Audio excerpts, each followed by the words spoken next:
The restaurant smelled like garlic and fresh paint, and my mother's perfume all at once, which somehow made it worse. There were white tablecloths on every surface, little candles flickering in mason jars, and 40 people dressed like they were at a wedding instead of a Tuesday night soft opening for a Mediterranean bistro that had already burned through 2 rounds of family money. I stood near the back wall, holding a glass of sparkling water I hadn't touched, watching my brother work the room in his new sport coat, shaking hands, laughing too loud, playing the part of a man who had everything figured out. He didn't. I knew the numbers. I always knew the numbers. My father clinked his fork against his wine glass, and the room quieted. He looked so proud standing there at the head of the long table, like he'd personally laid every tile on that floor. He cleared his throat and smiled at my brother first, the way he always did, like checking in with the person who actually mattered before remembering anyone else existed. Then his eyes found me. "I want to take a moment," he said, his voice full and warm for the audience, "to talk about what this family is going to do to make sure Derek succeeds. Because that's what we do. We show up for each other." He paused, and in that pause I felt something tighten in my chest. Nora has always been the responsible one. The one who saves. The one who plans. He looked at me with that particular smile he had, the one that was supposed to feel like a compliment but always felt like a leash. And I think it's time she stepped up in a bigger way. "Nora, sweetheart, your brother needs a co-signer on the expansion loan. The bank wants someone with clean credit and real assets. And that's you." The table turned toward me. 40 people. My aunt with her reading glasses pushed up on her forehead. My mother with her hands folded like she was already in church. My brother, not quite meeting my eyes, swirling his wine. I didn't move. I didn't flinch. I just smiled, picked up my sparkling water, and took the sip I'd been saving. "We'll talk, Dad," I said, quiet and even. And the table breathed again and moved on to the breadbasket, and everyone assumed that meant yes, because with me it always had before. But this time was different. This time I already knew something none of them did. My brother's restaurant was sitting on my property. Not many people understood what it was like to grow up the way I did, because from the outside our family looked fine. Nice house, 2 working parents, birthday parties with cake and candles. My father drove the same car for 12 years because he believed in being sensible. My mother volunteered at the church food pantry twice a month. We looked like the kind of family you'd see in a life insurance commercial. But there was Derek, and then there was me, and those were 2 very different experiences of the same household. My brother was 4 years older, and he had always been the story my parents told at dinner parties. Derek got a baseball scholarship. Derek is studying business. Derek has this incredible idea. Derek just needs a little help getting started. Derek is going to do something great. Just you wait. I was the footnote. I was the one who babysat for extra cash at 14 and put it in a savings account. Because nobody told me to, and I just thought it made sense. I was the one who cooked dinner on nights my mother stayed late at her school board meetings, and my father was traveling for work, and my brother was somewhere else entirely, always somewhere else. I was the one who got a full academic scholarship to a state school and worked part-time at a title company during college, and when I graduated with a degree in finance and 0 debt, my father's response was, "See, you never needed us to worry about you." He meant it as a compliment. I know he did. But try hearing that when you're 22 and you just want your parents to say they're proud. Derek's baseball scholarship lasted 1 semester before a knee injury ended it. Then he came home and talked about opening a gym, and my parents gave him $11,000. The gym never happened. Then it was a food truck. $22,000, a used truck that broke down twice, and 6 months later, he sold the equipment for parts. Then an online business selling custom sneakers. Then a dropshipping company. Then a consulting practice he could never fully explain to anyone. Each time, my parents absorbed the loss and reset like a video game with infinite lives. Each time, the money appeared, the encouragement appeared, the patience appeared. And each time I asked, even once, for something even small, there was a conversation about responsibility and timing and how I was so capable of handling things on my own. When I was 25, I found a 4-unit residential property listed under market value in a neighborhood 3 towns over. The owner was an estate sale, priced to move quickly. I had been saving for 7 years by then, living below my means in a way that my friends found depressing and I found clarifying. I had enough for a down payment. I ran the numbers 6 ways, and they all pointed the same direction. I didn't tell my family. Not because I was hiding it, exactly. More because I had learned by then what happened when I shared good news. My mother would find a problem with it. My father would suggest it be pooled into some family structure. My brother would call me lucky. So I bought the property quietly, put it under an LLC my real estate attorney helped me set up, and I became a landlord at 25, while everyone in my family thought I was still saving up for a security deposit on a better apartment. 2 years later, I bought a small commercial building in a town about 40 minutes from my parents'. It had 2 retail units on the ground floor and 2 office suites above. Good bones, ugly exterior, and a price that made sense because it had been sitting empty. I renovated it slowly, over 18 months, using a contractor I found through a colleague, making decisions alone, carrying the satisfaction of it alone, which I had gotten used to by then. One of the ground floor units sat vacant for almost a year. That's when my brother called about his restaurant idea. He found the space on his own, actually. He had driven past it, liked the location, and called the number on the sign without knowing it was mine. The property management company I used had a different name on the paperwork. A different logo. By design. I found out when the property manager forwarded me the inquiry from a potential tenant named Derek, who wanted to open a Mediterranean restaurant and had a detailed business plan and a request for below-market rent in exchange for a long-term lease. I read the business plan 3 times. It wasn't terrible. That surprised me. He had done research. He had realistic projections.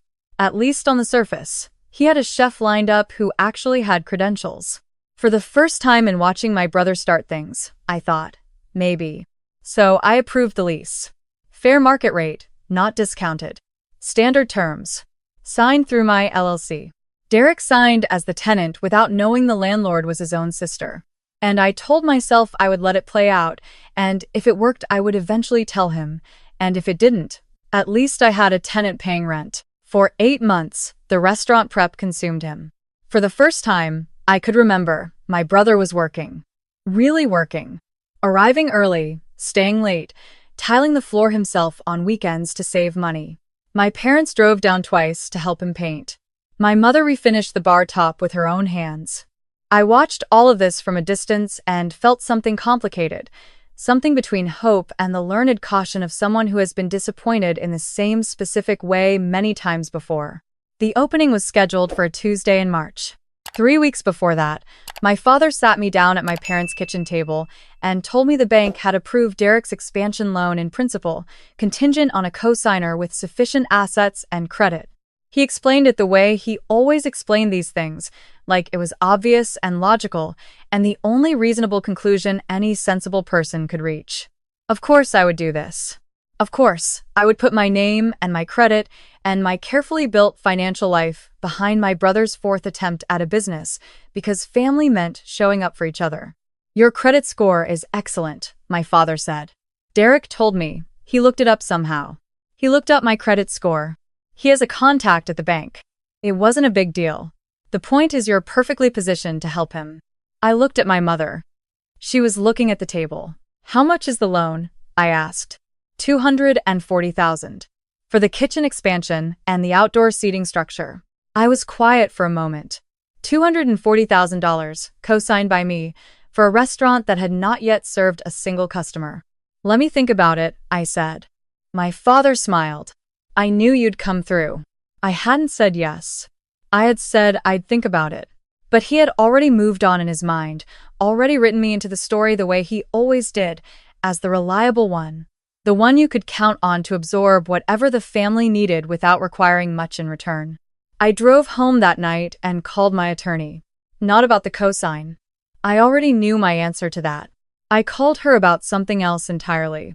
The soft opening came, and the restaurant was, I had to admit, beautiful. My brother had taste when he had time and money and a genuine interest. The lighting was warm and low. The menu was focused and honest. The chef had done something real with a short list of dishes. I sat at a corner table that first night and ate the lamb and watched my brother float through the room on pure adrenaline and thought, briefly, this might actually work. Then my father stood up. And you know the rest of that part.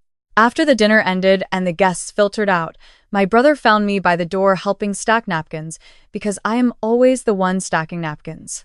He put his hand on my shoulder and said, "I'm glad you're going to do this. It means everything." I haven't said yes, Derek. He looked at me with genuine confusion, like the idea that I might decline hadn't occurred to him as a real possibility. Dad said you were on board. Dad assumed. A flicker of something crossed his face. Not quite shame. More like inconvenience. Nora, come on. The loan closes in 3 weeks. I need this for the outdoor structure, or we lose the summer season. I know when the loan closes. So you'll sign. I picked up my coat from the hook by the door and looked at him for a long moment. My brother, who is good at beginnings and not so good at the parts that came after. My brother, who had never once asked me how I was doing with the same energy he asked me for things. My brother, who was standing in a building he didn't know I owned, asking me to co-sign a loan he didn't know I could simply refuse as his landlord. Get some rest, I said. You've got an early morning. And I left. The next 2 weeks were quiet in the way that things are quiet before something shifts. I went to work. I reviewed the lease agreement my attorney had updated. I had a long phone call with my financial advisor. I declined 2 calls from my father and answered the third to tell him I was still thinking, which made him audibly frustrated in a way he tried and failed to conceal.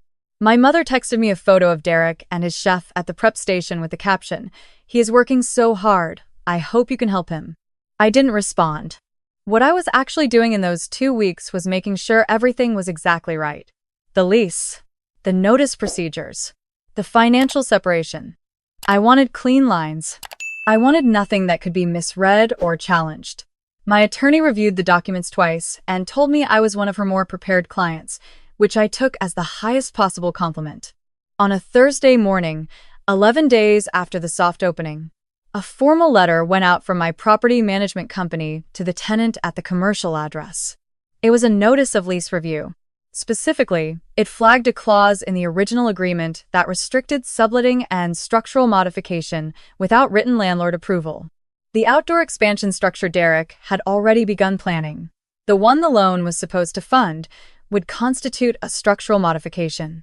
Without prior written approval, which had not been requested, the expansion could not proceed. The letter also noted that the tenant was currently 3 days past due on the monthly rent payment. 3 days wasn't catastrophic, but it was in the file now. My brother called my property manager in a panic. My property manager, who is extremely professional and extremely good at her job, told him the matter would need to be reviewed by the owner and that she would be in touch. Then she called me. "He's agitated," she said. "He asked who the owner is." "What did you tell him?" "That the owner prefers to handle matters through the management company, per the lease agreement." "Good. He's going to find out, you know." "I know," I said. "That's the point." The call came 2 days later. Not from my brother. From my father. He didn't lead with anger. He led with bewilderment, which was almost harder to sit with. He said he had been looking into the property management company and had found some paperwork and had made some calls, and he needed to understand what he was looking at. "I think you know what you're looking at," I said. Silence. Then, "You own the building." "My LLC does." "Yes." More silence. I could hear him breathing. I had heard that particular kind of breathing before, the kind that preceded a speech about family and loyalty and what it meant to be there for the people who loved you. "How long?" he asked. "I bought it 2 years ago." "And you never said anything?" "No." "Why?" It wasn't really a question. It was an accusation with a question mark softened onto the end of it. I thought about how to answer and then decided to just be honest because I was tired of the alternative. "Because the last time I bought a property, your first response was to ask if Derek could use the guest unit. The time before that, when I got my promotion, you asked if I could help cover Derek's car payment for a few months. I stopped sharing things because sharing things with his family has always meant being asked to give them away." He was quiet for so long I checked to make sure the call was still connected. "That's not fair," he said finally. "I know you believe that." "Nora, I'm not going to co-sign the loan, Dad. And the expansion structure requires written approval that I'm not going to give right now because Derek didn't follow the lease process. He needs to submit the modification request in writing, and I'll review it, and we'll go from there. That's how it works. He's your brother. He's also my tenant. And right now, he's a tenant who went 3 days past due and started planning structural work without reading his lease agreement." The silence this time had a different quality, heavier. "I let it sit. You set this up," my father said slowly. "You knew he would lease from you." "I didn't know. I found out when the inquiry came in. I approved it because the business plan was reasonable and I believed in the location. I approved it at full market rate. No family discount. I was being fair. And now you're holding it over him." "I'm holding him to the terms of his lease. The same terms any other tenant would be held to." He made a sound that wasn't quite a word and then said he needed to think, and we hung up, and I sat in my car in the parking garage of my office building for a few minutes before I went upstairs. That weekend, my mother called. She did not begin with bewilderment. She began with tears, which was its own kind of tactic, one she had been using my whole life without ever seeming to realize it was a tactic. She told me I was hurting the family. She told me Derek was under enormous pressure. She told me that she had always supported me, that they both had, that everything they had done had been for both of us equally. I listened. I let her finish. Then I said, "Mom, I love you, and I need you to hear me when I tell you this is not about punishment. I am not trying to destroy Derek's restaurant. I am simply not co-signing a $250,000 loan for a business that hasn't been open a month, and I am enforcing the terms of a lease that he agreed to. That is all. But why didn't you tell us you owned it? Because it wouldn't have been mine if I had." She didn't understand that. I could hear it in the pause. But I also heard something else in that pause, something smaller and less certain than her usual composure, and I wondered if some part of her, some quiet part she had never given much air, understood exactly what I meant. The modification request came in 3 days later, in writing. Through the proper channel, my attorney reviewed it. I approved a modified version of the outdoor structure. Smaller than Derek had planned but viable for the summer season. I put the approval in writing with clear parameters. Derek submitted the paperwork correctly. He paid the late rent, plus the small fee outlined in the lease. He did not call to thank me. I did not expect him to. But he also did not pursue the co-sign loan. He found a smaller equipment lender with higher interest and shorter terms and went that route instead. It was harder. It was right-sized. I thought it might actually be the first financial decision my brother had made that was genuinely his own, with his own consequences attached. 2 months after the opening, the restaurant was doing well. Not explosively, but steadily. The Saturday brunch service sold out 3 weekends in a row. A local food blogger wrote something kind about the lamb. My brother hired 2 more servers. And then, at a 4th of July cookout at my aunt's house, my father did something I had not expected. He found me by the drink cooler when no one else was nearby. And he said, quietly, without looking at me directly at first, "I owe you an apology." I waited. He looked up. He looked older than I remembered, or maybe I was just paying attention differently. "We asked too much of you. For a long time. We told ourselves you were the strong one, which meant we never had to worry about whether we were being fair to you." He pressed his lips together. That wasn't right. I held my drink and did not say anything for a moment because I had waited a long time to hear something like that, and I wanted to let it actually land instead of rushing to respond. "Thank you for saying that," I said finally. "I don't know if we can make up for it." "You don't have to make up for anything. I just needed you to see it." He nodded. He looked at the lawn. At my aunt's kids running through the sprinkler. Derek found out about the other property. The residential one. I figured he would eventually. He was upset. "I know. He said you've been building all this secretly for years, and you never told us." He paused. "I told him that maybe if we'd made it safer for you to share things, you would have." I looked at my father. He was still looking at the lawn. "That was the right thing to say," I told him. He almost smiled. "I'm trying." We stood there for another minute, not saying much, and it wasn't fixed and it wasn't resolved, because families don't resolve like math problems do. But it was something, It was the first something in a very long time that felt real. My brother and I had a harder conversation later that summer, in the parking lot behind his restaurant after closing.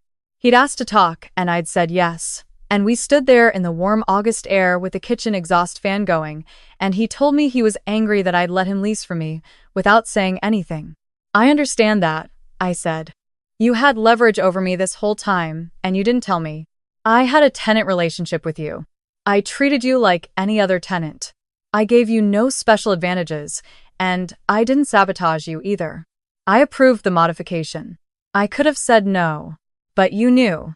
You had the power to pull the rug out whenever you wanted. Yes, I said. And I didn't. He was quiet. Derek, you spent years watching Mom and Dad give you whatever you needed. And I spent years watching them tell me I was too capable to need anything. I'm not angry at you for that. That wasn't your fault. But I had to build everything I have in private, because the moment I showed it to this family, someone was going to ask me to hand it over. The cosign conversation proved that. I hadn't even opened my mouth yet, and Dad was already telling people I was on board. He leaned against his car and rubbed the back of his neck. I didn't ask him to do that. I know you didn't. I should have asked you myself. Directly, instead of letting him run point. Yes. The answer still would have been no. Probably. But it would have been a real conversation instead of a public announcement. He was quiet again for longer this time. The exhaust fan clicked off, and the parking lot was suddenly just crickets and distant traffic. The restaurant's doing okay, he said. I know. I see the rent coming in on time. Something crossed his face. Then he laughed. Just a little. The first genuine laugh I had heard from him in months. That's so weird. It is a little weird, I agreed. Are you going to tell me every month how my business is doing based on whether I pay rent? Only if you're late. He shook his head, but he was still almost smiling. We didn't hug. We weren't there yet. But we said goodnight like two people who might get there eventually, which was more than I'd expected from a parking lot conversation at 11 o'clock on a Thursday in August. By October, I had refinanced the residential property and used the equity to make a down payment on a third. A small office building this time, in a different county, nothing dramatic. I was 31, and I owned 3 properties and a portfolio that my financial advisor described as remarkably conservative and remarkably solid, which I took as the highest possible second compliment of my professional life. I had a small dinner party at my apartment, the one I actually lived in, the one I had rented specifically so that my home felt like mine and not like an asset. My 2 closest friends came, a colleague I'd grown close to. We ate pasta I made from scratch and drank a bottle of wine that had been sitting in my cabinet since my last birthday. Someone asked about my family, the way people do when they know there's a complicated story. Getting better, I said. Slowly. And that was true. My father texted me sometimes now, not to ask for anything, just to check in. My mother had started calling on Sundays. These were small things. I was learning to take small things as small things and not demand they be more than that before I allowed myself to appreciate them. My brother sent me a photo one afternoon. No context, no message. Just a photo of the restaurant on a Saturday morning before service. Every table set, the light coming in through the front windows at that particular angle that made everything look like a painting. I looked at it for a long time. Then I sent back a single word, beautiful. He responded with a thumbs up, which, from Derek, was practically a sonnet. I know how these stories are supposed to end. With a speech, or a confrontation, or a moment where everyone finally sees clearly and says the right things and the credits roll. But that's not quite how it goes. What actually happens is quieter and takes longer and requires you to keep showing up to it even when you're tired of showing up. What happened is that I stopped waiting for my family to change and started living anyway. What happened is that I built something real, brick by brick, number by number, in the patient and private way that nobody claps for in the moment, but that turns out to be the only way to build anything that lasts. They didn't know about my third property. I hadn't told them. Not because I was hiding it, just because it was mine. And I was finally starting to understand that was enough.